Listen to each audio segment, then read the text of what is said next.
Hello. Good afternoon. Michael Wynn, Chief Digital Officer of Digital Ops, a division of RB Oppenheim Associates.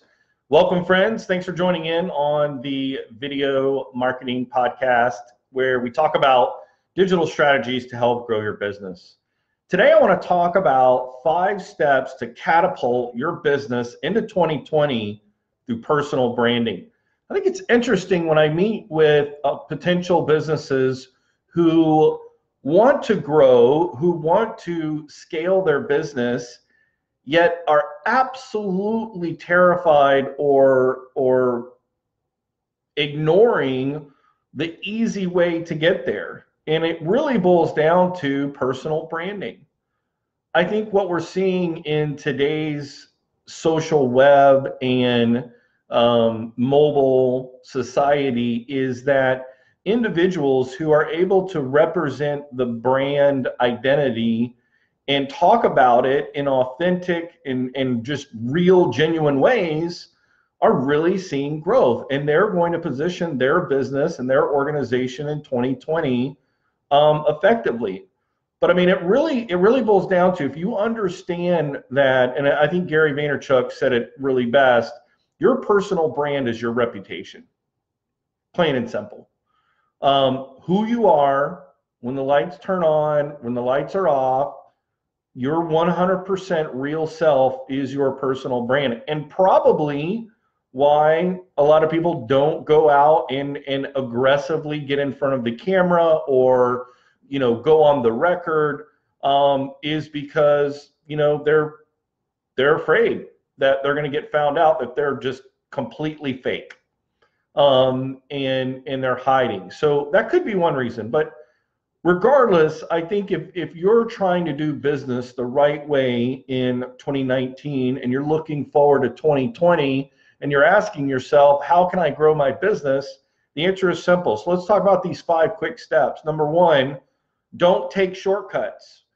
Play the long game. And what I mean by that, shortcuts, when people get into or try out the social web for the first time and their own personal brand, they come right out of the corner like a boxer and going for the kill shot right off the bat. And that is a short-term play, because at the end of the day, it's almost like going on a date and going straight for the kill, right? Going straight in for the lip lock. That really that's a turnoff, right? I mean, in a true, if you have the best intentions, you're really going to try to build a relationship. You're going to try to understand what's important to that person or to your audience. You're going to do a lot of listening, and you're going to not try to answer and solve all the problems. You're going to repeat back to them the things that they say so that you're communicating, that you're hearing them. I mean, these are just really basic communication skills that, are part of a normal human romance, right? I mean, which is a turn on, when people feel like they're being heard and understood, and you're demonstrating that through your personal brand. That's step number 1. Step number 2, it goes back to what I was just talking about, is be 100% you. Like, what you see is what you get. I am fired up all the time. I'm always talking like, grow your business, move forward, whatever that looks like, whether it's on an individual level, personal level, business level. That's what I'm about, 100%. And, are there times where, I sit by the pool and take a break and have a beer? Yeah, but my mind is still going 100 miles an hour on how can I move forward? How can I help others move forward? That's just me 100%. You have to understand that in the social world, you are always on the record. Someone could be there taking a picture. Someone could be there making a video recording. So, be yourself and don't make any excuses for it. So I think the level of which you can be most transparent and be, understand that your intent will be discovered. If you're a snake salesman, oil, whatever they call it, slick guy trying to get over on someone, or girls just trying to get to the top, Like people are going to see right through it. It's going to be so obvious. I think in today's society, we have become really good at detecting BS. Like we just absolutely, red flags go up, you know, we can hear it. It sounds, you know, salesy. But when you speak the truth, when you represent your truth and you represent the thing that you're passionate about, and you represent your market, your total audience group or your segment,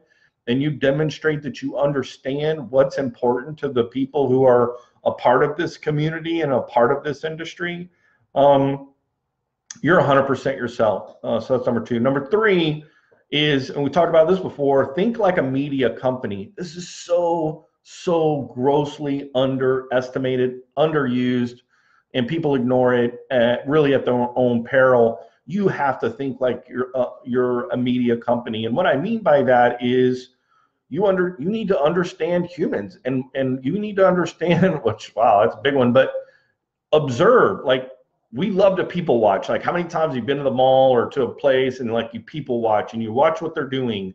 You know, you watch them move around the sales racks or the clearance rack, or, you know, they go right to the new thing.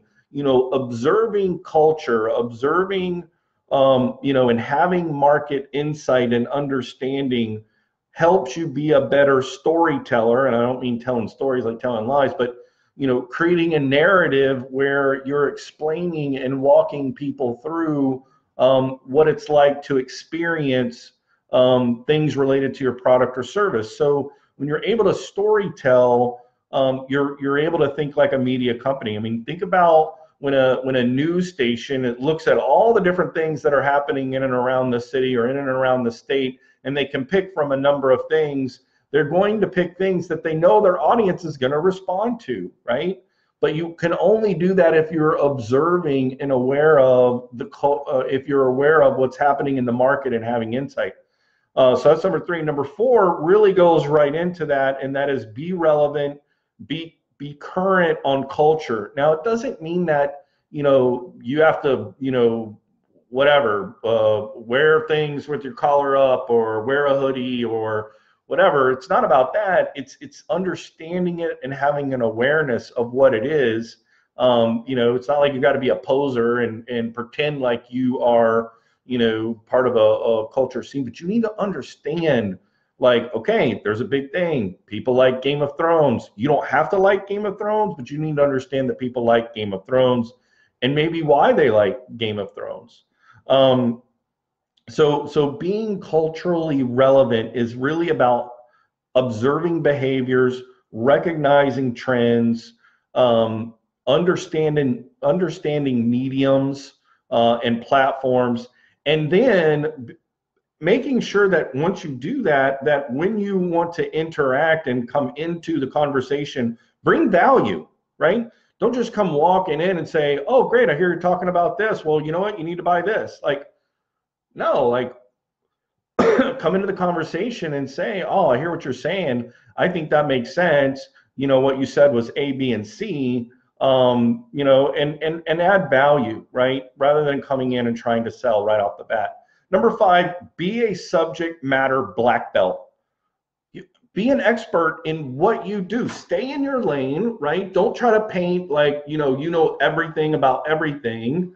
Now, your knowledge set may be very deep, right? So go deep and try to stay away from, you know, just knowing a little bit about little things, right? Just stay in your lane and be an expert. Be a subject matter black belt in your area.